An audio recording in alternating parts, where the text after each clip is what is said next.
Hey everyone, today I'm going to teach you how to normalize sound in Audacity. Without any further ado, let's get started.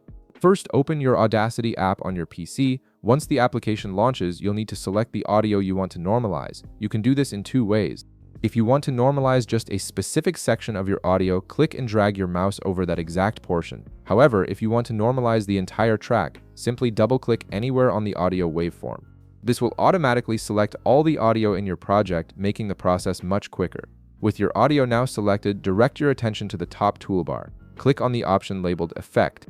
This menu contains all of Audacity's audio processing tools, and it's where you'll find everything you need to enhance and modify your sound. After clicking Effect, a drop-down menu will appear. Hover your mouse over the option that says Volume and Compression. This category specifically contains tools related to adjusting audio levels and dynamics.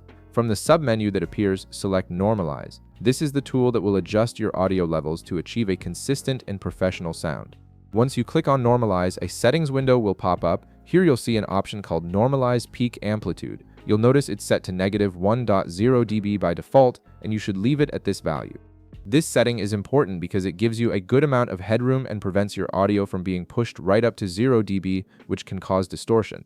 What Normalize does is raise or lower the entire track based on its loudest peak, ensuring your audio maintains consistent volume throughout without clipping. Before applying the effect permanently, it's always a good idea to preview how it will sound. Click the Preview button in the Normalize window. This lets you hear a short sample of what your audio will sound like after normalization, allowing you to make sure you're happy with the result before committing to the change. If the sound meets your expectations and everything sounds balanced, go ahead and click Apply. Audacity will then process your audio and apply the normalization effect to your selected portion or entire track, and that's it. You've successfully normalized your audio in Audacity, giving it a more professional and consistent sound level. If this video helped you out, be sure to leave a like, subscribe, and I'll see you in the next one.